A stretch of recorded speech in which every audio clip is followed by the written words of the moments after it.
What's going on, everyone? This is Daniel with DB Studios. First of all, please excuse the mess behind me. We're in the middle of packing and rearranging things. Yesterday, I purchased the DJI Ronin S stabilizer for my DSLR camera. DJI makes great quality film products ranging from drones to stabilizers and even some pocket-sized stabilizers. And actually, let me show you the gimbal right now. One second. Right here. Take a look at that. Honestly, fantastic quality, and wow, like it's a lot. It's not heavy, like it's light, but it's like heavier relative to what I thought it would be when I saw like the images and the videos. Anyways, gotta put her back to sleep. You know, gotta charge this for 2.5 hours according to the manual. So say bye. Okay. Whew. Okay, we're back.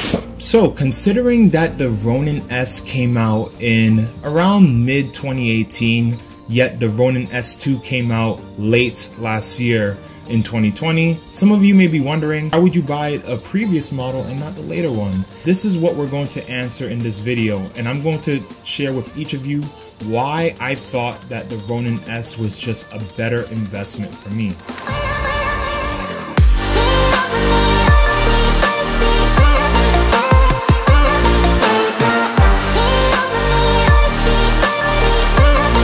So first things first, I want to preface this video with 4 things. It's not going to take too long to go through each of these things. So 1, this video is not a comparison saying that the Ronin S is better than the Ronin S2. I'm going to say this straight up and upfront. The Ronin S2 is a much better and higher quality gimbal than the Ronin S. So I just want to get that out of the way. We're going to get into the reasonings in just a moment. I am not going to be comparing the quality, the film quality of one gimbal versus the film quality of the other gimbal. With most gimbals nowadays, including these 2 gimbals, you can get great cinematic shots. And this is why I'm not going to really get into comparing it.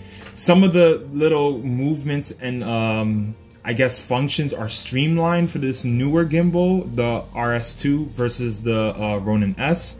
However, overall, you can still create great cinematic footages with both, so we're not comparing quality. And then the third thing is, why am I getting the Ronin S? Why did I decide to make this investment? Honestly, this was actually quite the investment or quite the sacrifice for me, especially because things are just a little bit hard financially at the moment.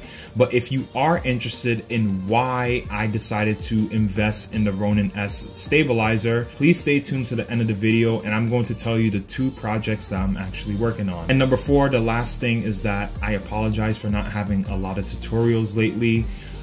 Things have just been extremely stressful, extremely busy, and I'm hoping, God willing, to get back on my regular filming schedule and making tutorials, tips, and even talks for each of you very, very soon. And the last part of my 4-part confession video session is going to come pretty soon, so stay tuned for that as well. Now onto the video. I'm actually going to start off by highlighting some of the key differences between the RS2 and the Ronin S. And we're going to get into why I decided to pick the Ronin S in just a moment, but let's highlight what's different between the 2. So just a heads up, these aren't going to be every single difference between both gimbals, but it's some of the biggest differences that, in my opinion, really affects or streamlines the process of filming or operating the gimbal.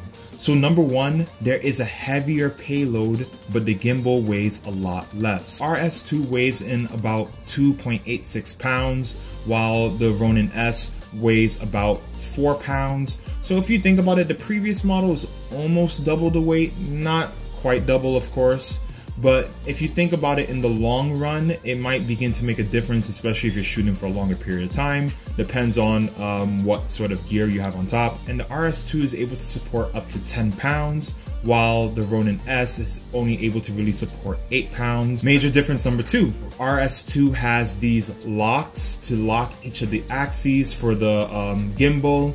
That way, when you're traveling with it and you don't want to take everything apart, you can just lock it so that each of the axes are not swinging around. However, the RS2 does not have these lock mechanisms. Difference number 3, there's a 1.4-inch built-in touchscreen that is on the RS2 directly. This allows you to make some changes to the controls directly on your gimbal. So now you're no longer just limited to the app. You don't have to pull out your phone while you're shooting. So difference number 4, the RS2 is now made with this carbon steel material, which is responsible for lightening the weight of the gimbal itself. And also it has a smaller design and comes with this like smaller carrying case to make it easier to transport your gimbal with you wherever you go. So number 5, the RS2 has a tightened stabilization algorithm. So to avoid complicating what this means, if when you're operating a motorized gimbal, there is still just ever so slightly, it's hard to pick up, but slight tiny jitters from the motor when it's operating, but this basically begins to smooth it out and improves the torque. So when you're, you know, doing a 360 barrel roll, when you're doing, you have on sports mode, you're trying to do all these movements, it's just working a lot smoother than in comparison to the Ronin S. So the 6th major difference between the RS2 and the Ronin S is the improved battery performance.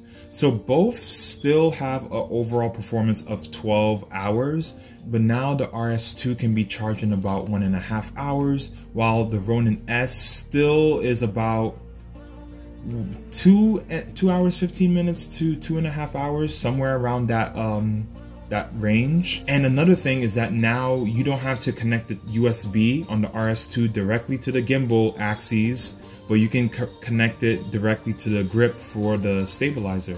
This is important because now you can just, you know, change your grip. If you have multiple grips, you can change it. You can charge one and then use that grip while that one is charging. However, for the Ronin S, if you do want to charge your grip, you must have the gimbal itself attached to the grip, so it's not possible to like have one charging on the side and still continue shooting and operating it. And here, if we're looking at my screen right now, here are just a few more differences in the specs in case any of you are interested in seeing what some of the other differences are. So here are most of the things that I've listed to some of you, and there's other things such as Bluetooth connectivity.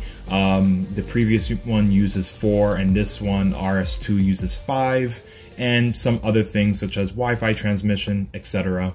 So take a look at this. I'm going to put a link to this in the description so you can go and read it yourself. So a lot of you may be saying, okay, Daniel, you just went on a small rant saying why the RS2 is better than the Ronin S. So why did you pick the Ronin S, or why would anyone buy the Ronin S when the RS2 is available? My answer to that directly would be, it depends on what you are using your gimbal for and what you're hoping to get out of your gimbal. And now let's go through it so I can explain it in a little bit more detail. So starting from the first point regarding the payload, whereas the RS2 is a little bit lighter and can carry more, while the Ronin S is a little bit heavier but can carry a little bit less. The thing is, if you are a full-time filmmaker, or you film things such as weddings or things where you have to be filming for long periods of time, something like the RS2 might be a better fit for you.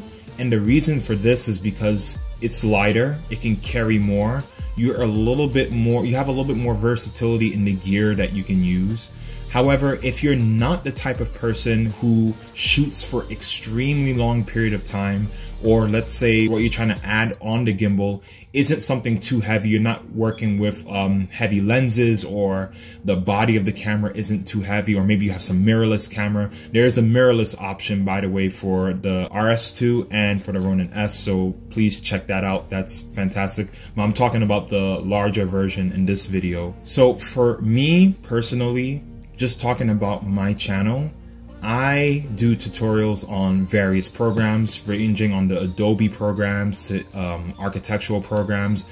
Full time, I am aspiring to be an architect, but I love doing these graphic and photography and video and editing programs on the side. So most of my experience is in working with these modeling softwares, actually doing photography and editing photos and videos.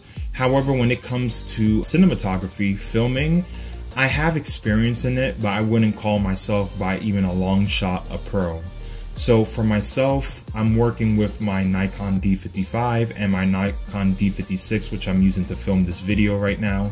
And for these types of entry-level cameras, which are the best in the Nikon series, the body is really light, and so it's not taking up a lot of weight.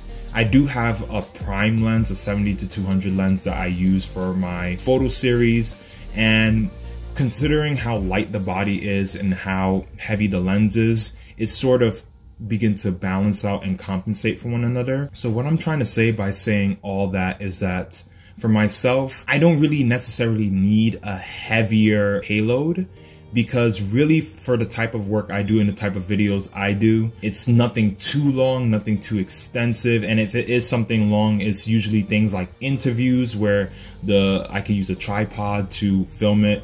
Otherwise, if it's something outdoor, which now I'm hoping to take advantage of this gimbal, I'm so excited to use it. Now it's gonna be something where it's not extremely long period of time. So the fact that the RS2 is a lot lighter and can carry more, while that's fantastic, it does not really affect me too much. So I asked you, the first step is to assess what are you using your camera for? What are you using the gimbal for? Are you doing longer shoots, more intensive shoots, or are you doing something that's shorter? Even if you're doing longer shoots, what type of shoots are you doing? Are you doing something where you're more outside, or something where the camera is just on a tripod? So you have options, and you can just begin to weigh your options just in that regard. Now, going through the second point, the lock axis, this is incredible. And when I was doing like a ton of research on this, it makes a difference. I hear a lot of people complaining how the gimbal, it keeps shifting. But one good solution for this is by using Velcro straps or any type of rubber band, something to actually hold it in place. And the Velcro straps may not be a perfect solution, but it works well enough so that the thing is not swinging and banging. Granted, I can't stop it from rotating, but it's still a lot more secure than it is, without the straps. And with the Essentials kit, there's actually one big Velcro strap that comes with the gimbal, and I thought that was great because the Velcro straps that I purchased does not fit in every area, but that one looped all the way around, so that was perfect for me, honestly. And now going to the next point, the built-in touchscreen, sounds fantastic, it is fantastic, and I mean, honestly, that would be great for any filmmaker or whoever you are. However, I did quite a bit of research and I saw a lot of the things that people were able to produce just using the Ronin S and operating it from their phone. Yes, it's a little bit more effort, but to me, the huge upgrade in price is not exactly worth it. So going on to the next point, the current price for the Ronin RS2 is going to be around $850, in some places even $1,000. So be careful where you buy it. Don't go to Best Buy, go to B&H. You save like literally $150. I don't even get it. Why? Anyways, and while that is $1,000, looking at the Ronin S, it's only about $560. I know I just criticized Best Buy and I'm on Best Buy, but that just happened to be the tab that I have open.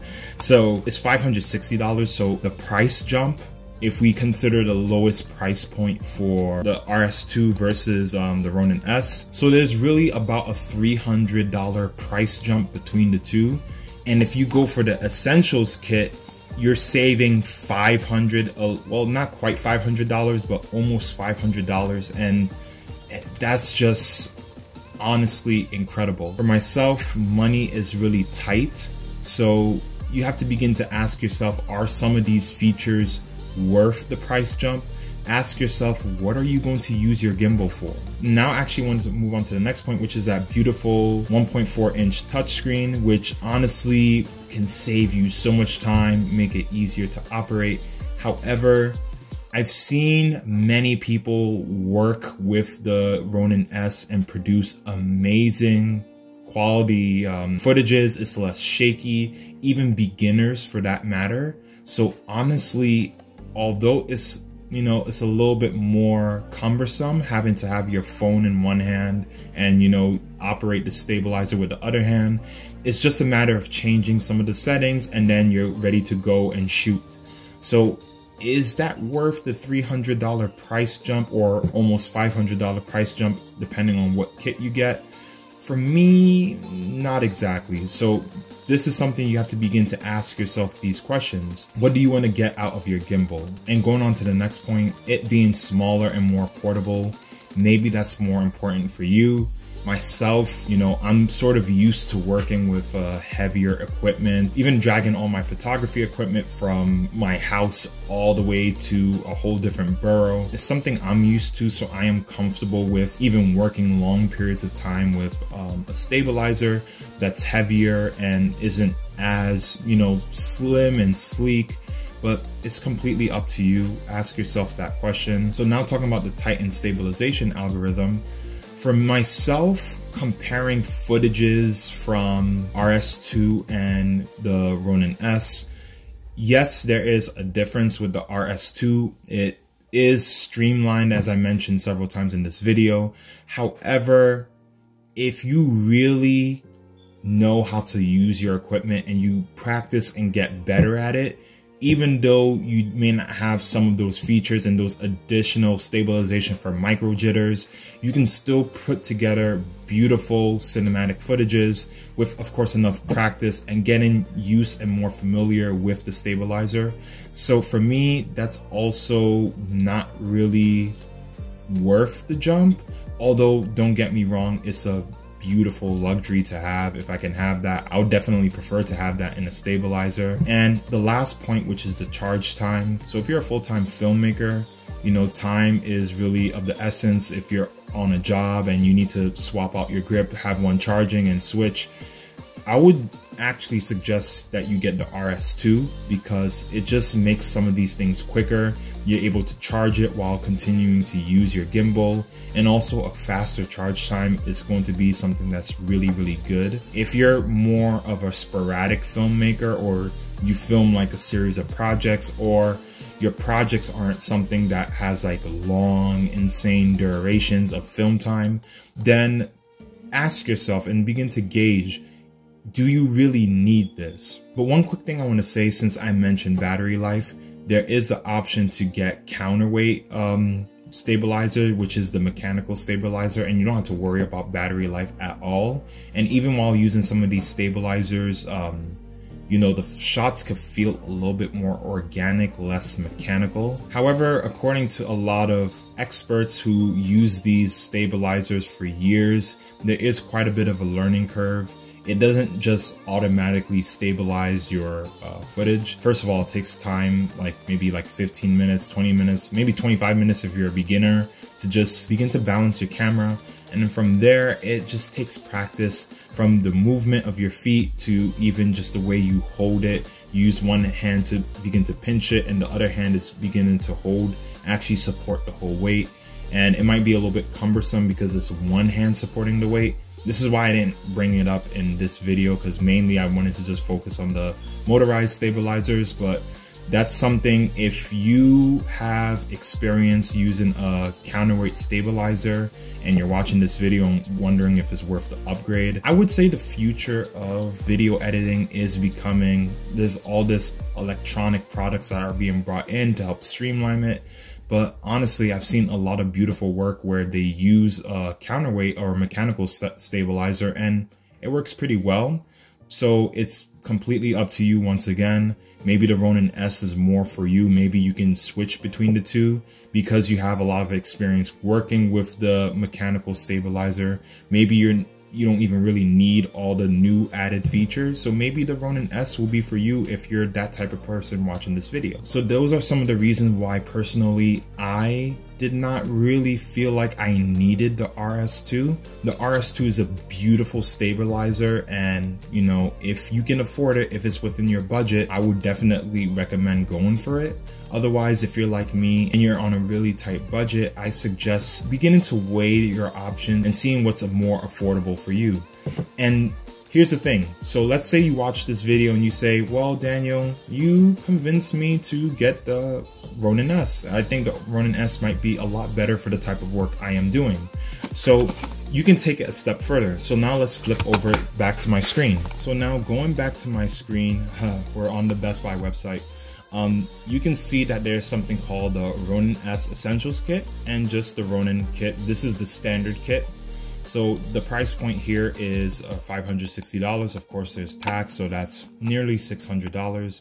While this one is like $390, which is going to be $400 something. But this is why I'm saying, please look carefully. I recommend going to B&H. You can get the same thing, the same essential kit for less money. Honestly, I'm not too sure why Best Buy sells it for more, but I recommend B&H, especially if you live in New York, if you live in the city. B&H is probably a place where I got my first camera and I purchased a lot of my gears. They have a lot of good deal and very knowledgeable people who work in the store that can really direct you. And it's just beautiful to go and explore and, you know, look at all the cool cameras. So looking here, we have the $348, and if we go on the essential kit, the price is pretty much the same. Kit is only $10 cheaper compared to Best Buy versus you're saving like $40 or $50 between the essential kits on Best Buy and B&H. So really, what is the difference between the two? So I want to go and direct our attention to this image. This basically shows you everything that you're getting in the standard kit. I want to just point this out first.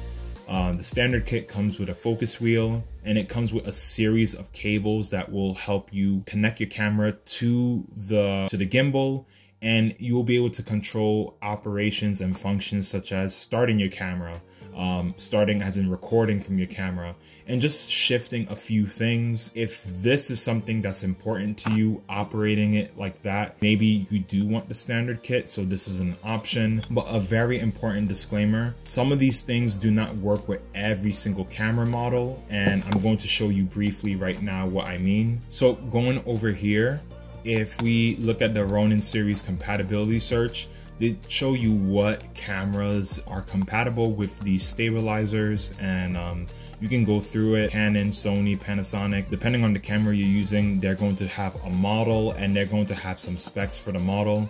So you see here, my Nikon camera is not available, which is also part of the reason why I actually settled for the Essentials kit instead of the standard kit, because it begins to tell me that some of these plugs are not going to actually work. So it basically tells you what it enables you to do. You can control shutter, ISO, and I'm just gonna actually go back and click on another example.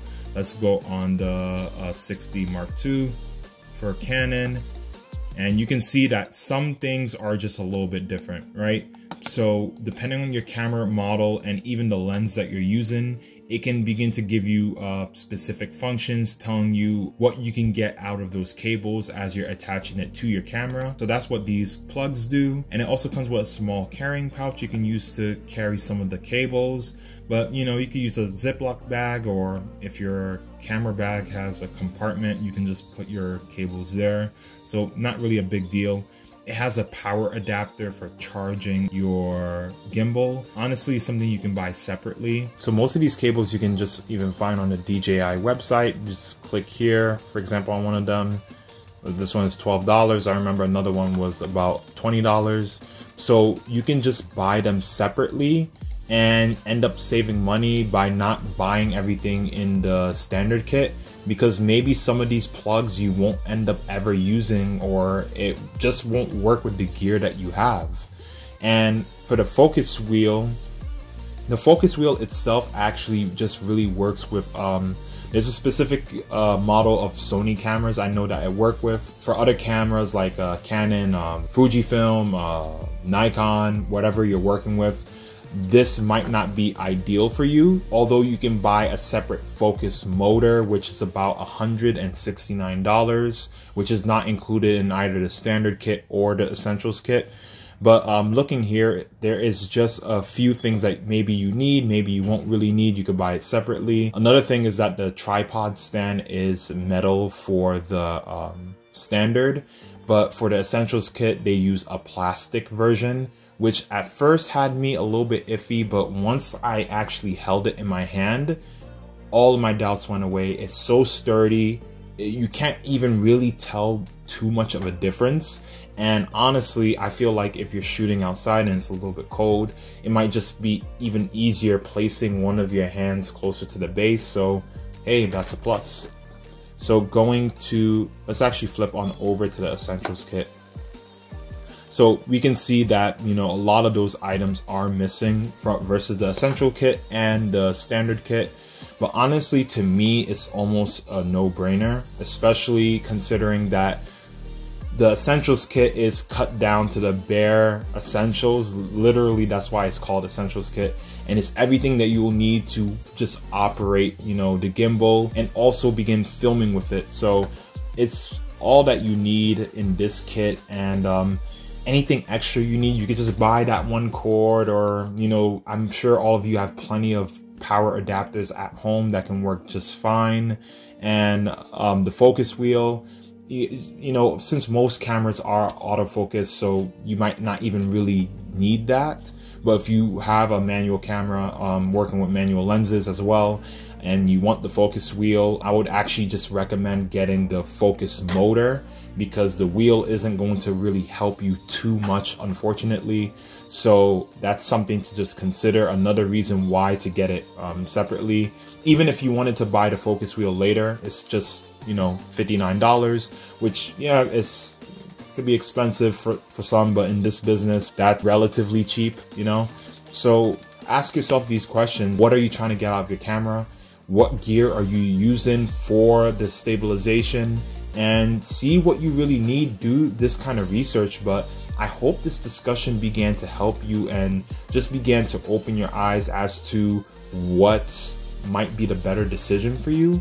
Yes, the RS2 is fantastic. This video is not about saying that the RS2 is not good, and it's not to put the RS2 down. It is a fantastic gimbal. Probably what I would call the quote-unquote perfect and ideal gimbal compared to many that are on the market. Don't get me wrong, I'm not attacking other gimbals. They have their advantages, disadvantages, and same thing with DJI, have its advantages and disadvantages. But in terms of all the specs, everything you need to do your shoot, mobility, everything's right there. And honestly, the Ronin S is, in my opinion, a lot better than some of the other newer gimbals that have come out for some other companies, and I'm not gonna list any companies specifically. So right now I'm actually just going to explain why I decided to purchase the gimbal. If any of you are subscribers of my channel and you're following my content, maybe you're interested in this. So some of you may know on my DB Studios Instagram is, and if you're not following me on Instagram, is DB_studios with S _. And I do photo series monthly, and it ranges from different types of theme. And next month I'm doing, for the month of February, I'm doing a Black History themed photo shoot. Every weekday, Monday to Fridays, there's going to be a brand new post. And I'm doing a small video, which I'm going to release later on in the month, which is going to just begin to promote the whole series, and it's going to be something really cool. So I wanted to have the stabilization effects and have a really good, clean, cinematic looking video for that. Also, I'm working with a firm, and they actually hired me to do some videos to promote some of their project, and they want something very cinematic, something that's really nice. So this is honestly great, a great opportunity for me. And by the way, this is not necessarily my full-time, what I'm doing full-time. I'm still looking for work in architecture, but this is something that I just enjoy doing. It's a great hobby, and you can make money off of it. Do what you gotta do. Once again, I apologize for not having tutorials. I'm gonna get tutorials on Photoshop, Lumion, and some of these other programs soon, God willing, once everything gets settled down. Thank you for watching this video. Thank you for being patient. I hope you learned something. Let me know in the comment section below. Do you like the DJI Ronin S or do you prefer the newer model? Of course, the newer model is better, but tell me, has this video changed your mind about which one you want to buy? Did it help you? Let me know in the comment sections below. I'll be happy to reply to as many comments as I possibly can. And I hope to catch you all in the next video.